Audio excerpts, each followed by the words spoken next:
Shalom, Assalamualaikum warahmatullahi wabarakatuh. Om Swastiastu, Namo Buddhaya, Salam Kebajikan.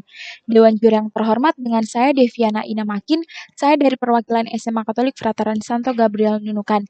Sebelumnya saya mengucapkan terima kasih kepada Dewan Juri yang terhormat karena sudah memberikan saya waktu dan kesempatan untuk menyampaikan argumen saya berkaitan dengan mosi yang pertama. Sebagai negara berkembang dengan potensi maritim, Dewan ini tidak akan menggunakan strategi ekonomi biru. Nah, Dewan Juri yang terhormat, di sini saya sebagai tim pemerintah yang setuju terhadap mosi ini.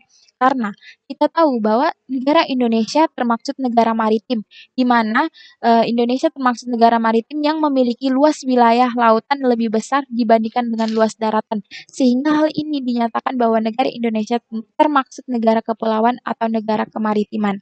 Yang berikut, mengapa saya tidak setuju untuk sementara ini negara Indonesia belum mampu menggunakan sistem ekonomi biru? Karena yang pertama, kita tahu bahwa sistem ekonomi biru merupakan rancangan optimalisasi sumber daya air yang bertujuan untuk peningkatan pertumbuhan ekonomi melalui berbagai kegiatan yang inovatif dan kreatif dengan tetap menjalin usaha dan kelestarian lingkungan. Yang pertama, ada tiga eh, aspek dari ekonomi biru yang masih belum memadai di negara Indonesia. Yang aspek yang pertama, variasi produk. Nah, variasi produk yang kedua, efisiensi sistem produksi, dan yang ketiga, penataan sistem sumber daya alam. Yang pertama, variasi produk. Kita ambil contoh saja, negara Indonesia bisa mencukupi aspek aspek ekonomi biru ini yang pertama karena negara Indonesia memiliki sarana dan prasarana yang memadai. Contoh saja, nelayan di negara Cina, dia bernelayan menangkap ikan di laut dan ikan itu dia bisa saja langsung memproduksi menjadi konsumsi yang siap disaji. Sedangkan negara Indonesia, dia belum memiliki sarana dan prasarana seperti negara Cina, sehingga negara Indonesia masih menggunakan alat-alat tradisional untuk menangkap ikan.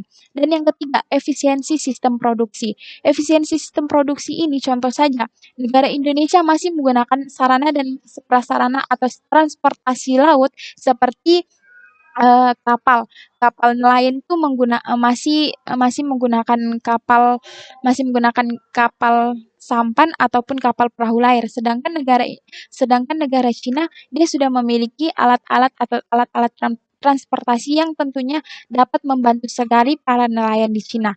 Nah, yang berikut penataan sistem sumber daya alam. Negara Indonesia masih minim sekali terhadap penataan sumber daya alam. Contohnya saja, negara Indonesia masih belum bisa mendatangkan sebuah pekerjaan bagi orang-orang, sehingga di negara Indonesia minim sekali atau masih tinggi tingkat pengangguran di Indonesia. Sedangkan negara Cina dari penataan sumber daya alamnya bisa menciptakan bisa menciptakan pekerjaan baru bagi orang-orang. Maka dari itu, Dewan Juri yang terhormat, saya tekankan kembali bahwa negara Indonesia untuk sementara ini belum bisa eh, menetapkan sistem ekonomi biru di negara Indonesia.